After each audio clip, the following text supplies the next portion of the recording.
So this is the idea. Clearly, we're most concerned about opportunity, right? If you're in this room, it's because you want to make the best of your life. You're not really concerned with, hey, how do I not have a complete disaster of a life? But nevertheless, we are concerned with what happens in the worst case scenario, right? What happens if I reach a certain age and I just can't work, I can't support myself, what's going to happen to me? And the whole idea behind Social Security is, all right, you have a platform of supporting yourself. Now, this is kind of a weird notion of economic security, first of all. So economic security in any rational world, so the way that it's usually treated is, how do you guarantee that you have resources even if you haven't produced or saved for them? That's the idea behind, this idea of economic security. But that's not a realistic idea of economic security, because the fact is, the government can't guarantee economic security. It can't guarantee that those resources are there. It can only guarantee that, hey, if people produce them, we're going to take enough from them to guarantee that you'll have some floor of protection. Any rational idea, any rational conception of economic security is really going to be that if you do create something, if you do invest it, if you do save, nobody can come and arbitrarily take it away. Now, that kind of conception of economic security doesn't really pretend well for the welfare state, because of course the basic idea there is the government gets to say, hey, whatever we want to take from you, we're going to take from you. If we think it's in the public interest, we're going to do it. I mean, how economically secure do we feel knowing that we're $205 trillion in debt, which, by the way, does anybody have $205 trillion on them? Because if you do, let's go out for drinks after this. No, it's more wealth than exists in the entire world, so that's kind of a problem. But let's look even deeper. You might say that's kind of nice wordplay, Don, but what happens if I'm old and I can't support myself? So the kind of argument that's usually given is that if we don't have something like Social Security and Medicare, the elderly will starve in the streets. Now, there's an interesting test case for this. What happens when people don't have old age welfare programs? And it's called America for Every Year until 1935, which, by the way, if you can do the math, is longer than we've had Social Security since 1935.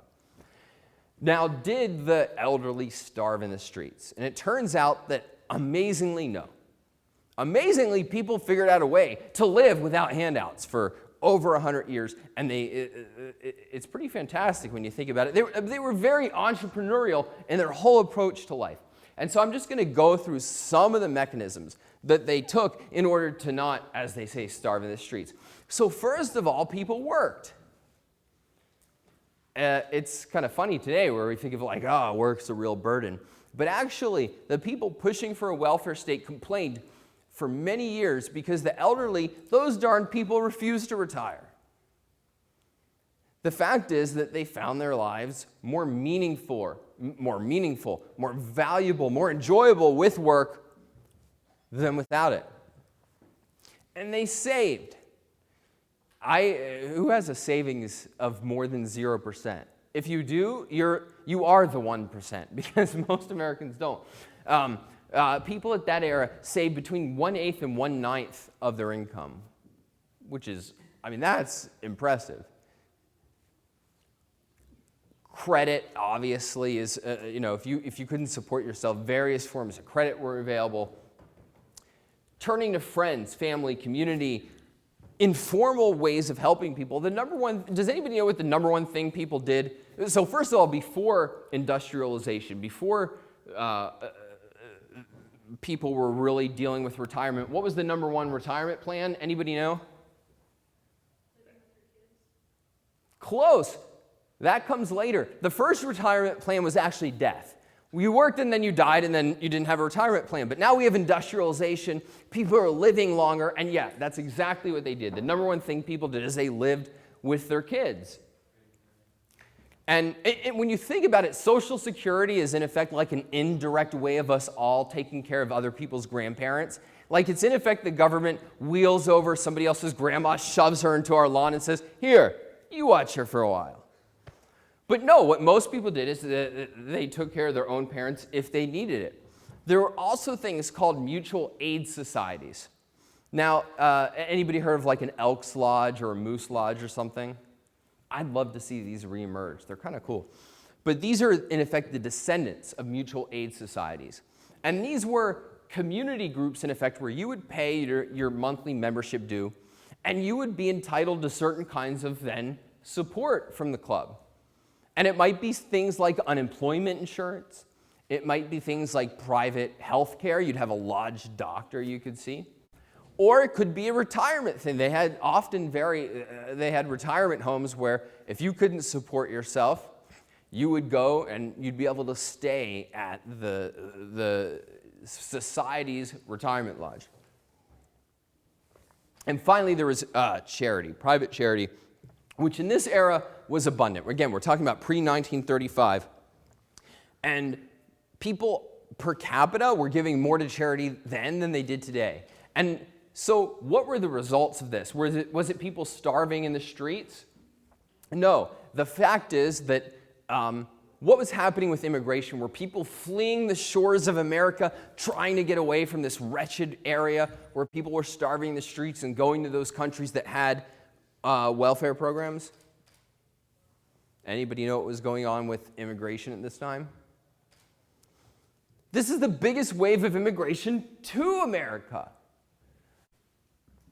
Indeed, the people pushing for welfare state programs, which they started doing really in the 1880s, modeled after Bismarck's Germany, they said, well, we don't have to worry about old people in America. They're doing just fine.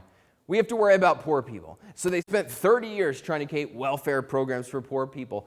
And then they realized, oh, Americans don't care about poor people. Let's focus on old people because most of us one day aspire to being old. So let's do that. And then they eventually succeeded in 1935, as we talked about. But the best statistics we have in terms of what's going on then, and we don't have great statistics, so take these with a grain of salt, but the best ones we have tell us that by 1935, only 8% of the elderly need any form of formal charity, whether it's private or whether it's the kind of minuscule government level programs going on. And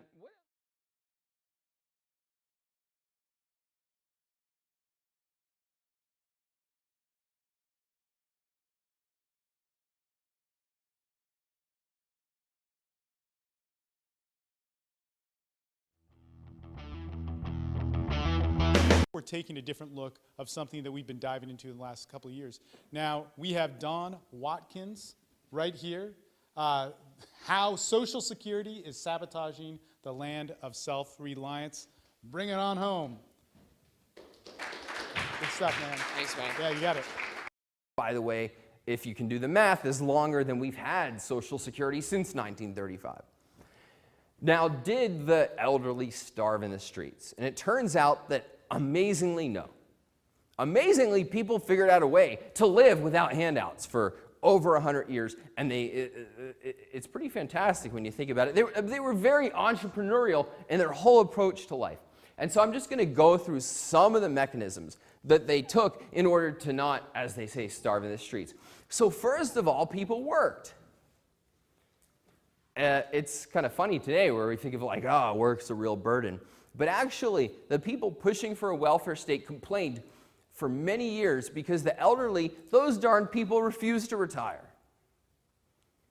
The fact is that they found their lives more meaningful, more valuable, more enjoyable with work than without it. So the first reason, I think, is what I call the collectivist premise. And this is looking at the welfare of the group rather than the well-being of the individual. And says, what's good for, quote, society as a whole? How should we distribute society's resources in a fair way? I think the better way, the more rational way to think about political issues is to focus on the individual.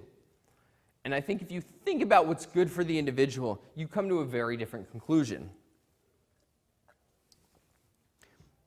So the two essentials, in my judgment, of what makes a happy and successful life, and I think this came through in all the talks today, is thought and effort. This is Isaac Newton and Steve Jobs.